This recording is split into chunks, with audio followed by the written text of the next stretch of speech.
अस्सलाम वालेकुम वरहमतुल्लाहि वबरकातुहू। 14 फरवरी, जी हाँ, 14 फरवरी के दिन हम सभी लोग हैदराबाद जाने वाले हैं। जैसा कि मैंने पहले ऐलान किया था, अब कैसा जाने वाले, कहाँ से जाने वाले, कितने बजे जाने वाले हैं, इसकी जानकारी देने के लिए मैं आप लोगों के बीच में हाजिर हुआ हूँ। सबसे पहले तो ये है कि 14 फरवरी के दिन दारुसलाम डे मनाया जाने वाला है। दारुसलाम है क्या? तो दारुसलाम पार्टी का हेडक्वार्टर है, जहाँ पर हर रोज़ हज़ारों लोग आते हैं जिनकी सुनवाई कोई नहीं करता है। उनकी सुनवाई दारुसलाम के अंदर होती है, जहाँ पर मजलिस के एमपी साहब जनाब बैरिस्टर असदुद्दीन अवैसी साहब, हबीब मिल्लत जनाब अकबरुद्दीन अवैसी साहब, सारे एमएलएज़ और पूरे कॉरपोरेटर्स एक जगह के ऊपर बैठते हैं दारुसलाम हेडक्वार्टर के ऊपर।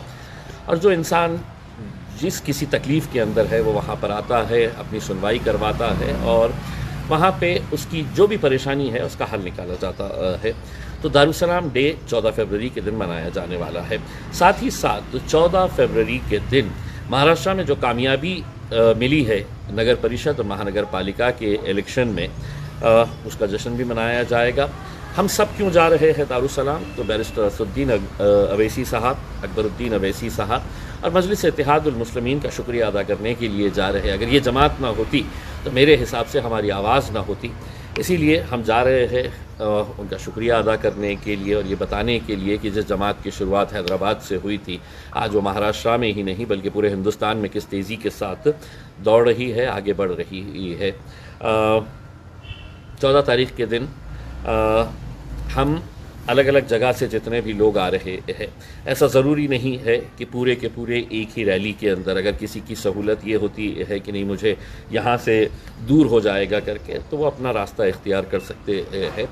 हम औरंगाबाद से गाड़ियों का एक काफ़िला लेकर, जिसमें हर जीता हुआ कॉरपोरेटर, इलेक्शन लड़ा हुआ कॉरपोरेटर, पार्टी के पदाधिकारी, कार्यकर्ता, मजलिस के दीवाने, मजलिस के चाहने वाले, सभी लोग इसके अंदर शामिल हो सकते हैं। बहुत सारे लोग फ़ोन करके पूछ रहे हैं हम आ सकते हैं क्या?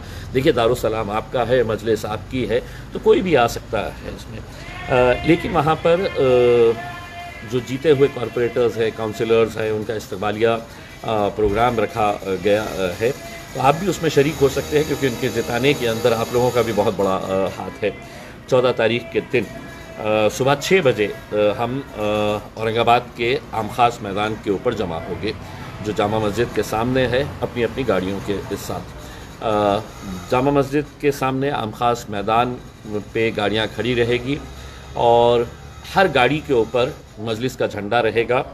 मजलिस के झंडे के साथ तिरंगा झंडा भी हम लगाएंगे और ये एक काफ़िले के तौर के ऊपर गाड़ियों की एक रैली की शक्ल के अंदर हम औरंगाबाद से बीड़, उस्मानाबाद, नलदुर्ग, तुलजापुर, उमरगा, तुलजापुर, ज़हीराबाद होते हुए हम हैदराबाद जाएंगे।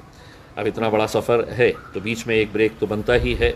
तो नलदुर्ग में हम ब्रेक लेंगे, वहाँ पर दोपहर में खाने का इंतज़ाम वहाँ के ज़िम्मेदारान ने रखा हुआ है, तो वहाँ पर ब्रेक लेंगे, एक छोटा सा ब्रेक लिया जाएगा और वहाँ से हम लोग फिर हैदराबाद की तरफ निकलेंगे, क्योंकि किसी भी हालत में हमें असर की नमाज़ तक वहाँ पर पहुँचना है। यानी कि 5 बजे का हम टारगेट लेकर चल रहे हैं कि 5 बजे तक हमें हैदराबाद पहुँचना है।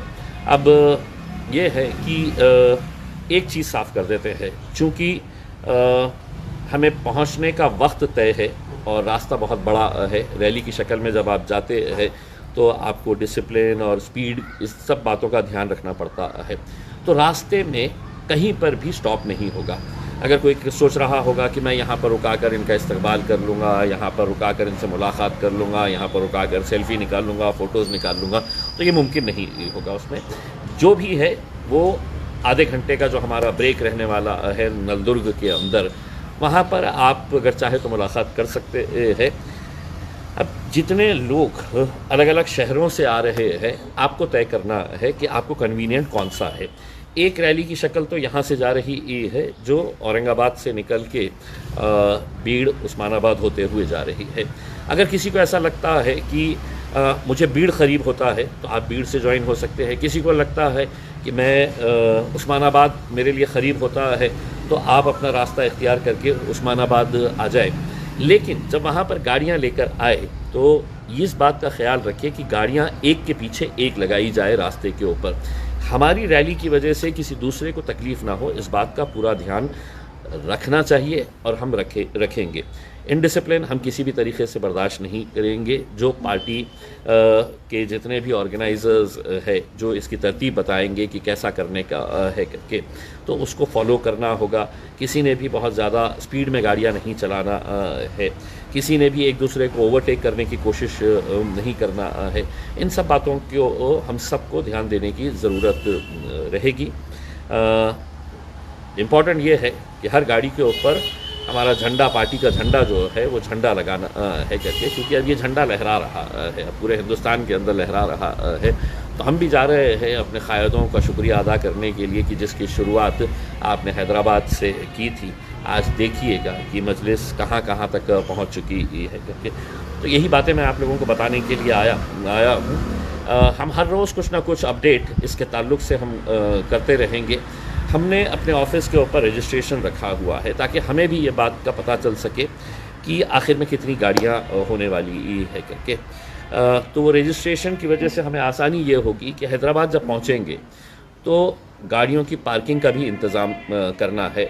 तो हमको एक आइडिया आ जाएगी कि कौन सी गाड़ियाँ कहाँ पर हमें लगवाने का है करके, क्योंकि एक जगह के ऊपर तो ये मुमकिन नहीं होने वाला है करके। तो आपके लिए रजिस्ट्रेशन खुले हुए है, आपको हमारे ऑफिस के ऊपर ये गाड़ियों का रजिस्ट्रेशन करवाने का है और हमें भी एक आइडिया आ जाएगी कि कितने लोग है करके। दारुसलाम के अंदर रात में खाने का इंतज़ाम किया गया है और उसके बाद फिर लोगों का आपकी अपनी ये रहेगी कि आप वहाँ पे अगर रुकना चाहे तो अपने तौर के ऊपर आप रुक सकते हैं, जिसको वापस आना है वो वापस आ सकते हैं।